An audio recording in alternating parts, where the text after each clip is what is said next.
নমস্কার, আমি অম্বিকেশ মহাপাত্র, যাদবপুর বিশ্ববিদ্যালয়ের অবসরপ্রাপ্ত অধ্যাপক এবং আক্রান্ত আমরা মঞ্চের আহ্বায়ক। 2026-এর বিধানসভা নির্বাচন আসন্ন।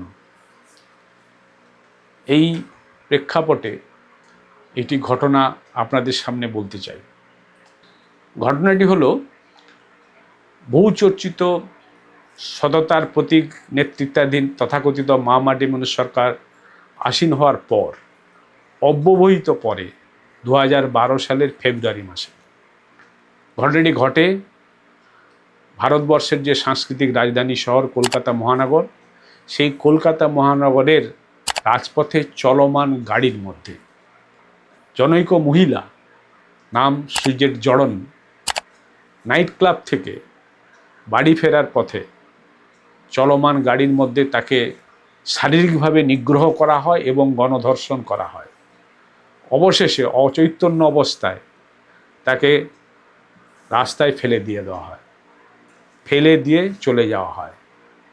এই অবস্থার পরে সে কোনোভাবে ভোর রাতে তার বাড়িতে ফিরতে পারে এবং এই ট্রমাটাইজড অবস্থা পার করার পরে তিনি পার্ক স্ট্রিট থানায় গিয়ে লিখিত এফআইআর দায়ের করতে যান। পার্ক স্ট্রিট থানা সেই এফআইআর নিতে অনিচ্ছা প্রকাশ করে এবং কটূক্তি ব্যক্ত করে। সেই খবরটি যখন খবরের কাগজে সংবাদ মাধ্যমে প্রকাশিত হয়, তখন সারা রাজ্যের মানুষ প্রতিবাদে মুখর হন। তখন বাধ্য হয়ে পার্ক স্ট্রিট থানা সেই এফআইআর নিতে রাজি হয়। তখন মুখ্যমন্ত্রী বসতেন মহাকরণে রাইটার্স বিল্ডিংয়ে। একদিন দেখা গেল যে মুখ্যমন্ত্রী Kolkata police commissioner senior IPS officer R K পচনন্দাকে পাশে নিয়ে সাংবাদিক সম্মেলন করছেন এই পার্ক স্ট্রিট গণধর্ষণ কাণ্ডের প্রেক্ষিতে। মুখ্যমন্ত্রী সহ আর.কে পচনন্দা কি বললেন সেই সাংবাদিক সম্মেলনে? যে মহিলাটি রাজ্য সরকারকে হেয় প্রতিপন্ন করতে মিথ্যার আশ্রয় নিয়েছে। ততদিনে এফআইআরের পরিপ্রেক্ষিতে মহিলা গোয়েন্দা শাখার প্রধান দময়ন্তী সেন কিছুটা তদন্ত করে খবরে প্রকাশ করেছেন যে না, গণধর্ষণ হয়েছে।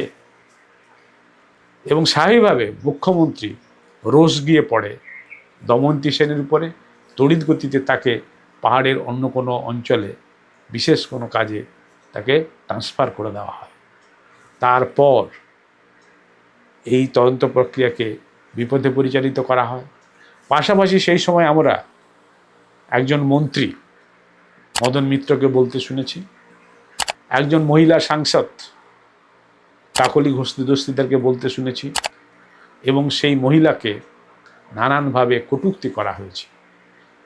অর্থাৎ যিনি গণধর্ষিতা হলেন, যিনি শারীরিক নিগ্রহের শিকার হলেন, তিনি যখন বিচার চাইতে আইনের আশ্রয়ে গেলেন, তখন তাকে মুখ্যমন্ত্রী, কলকাতা পুলিশ কমিশনার, রাজ্য মন্ত্রিসভার সদস্য, মহিলা সাংসদ তাকে কটূক্তি করছেন।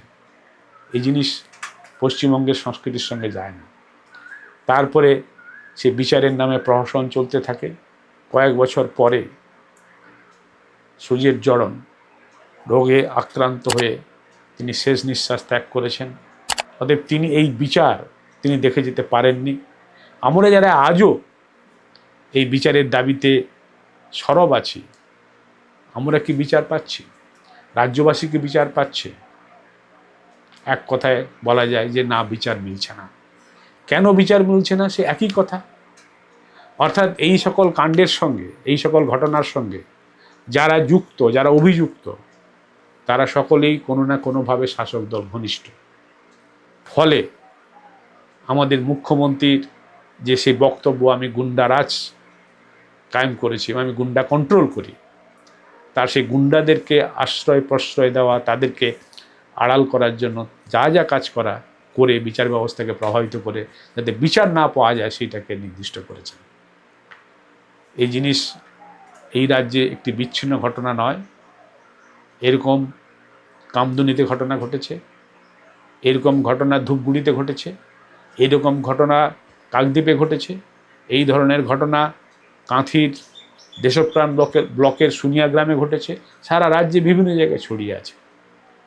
আজকে এই ঘটনা বলে আপনাদের কাছ থেকে আমি বিদায় নিতে চাই, কিন্তু তার আগে যে কথাটা বলতে চাই, আগামী বিধানসভা নির্বাচনে যে গণতন্ত্রের মহোৎসব নির্বাচন হচ্ছে, সেই নির্বাচনে আপনার ভোটদানের ক্ষেত্রে এই বিষয়টিকে মাথায় রাখবেন, বিবেচনায় রাখবেন। নমস্কার।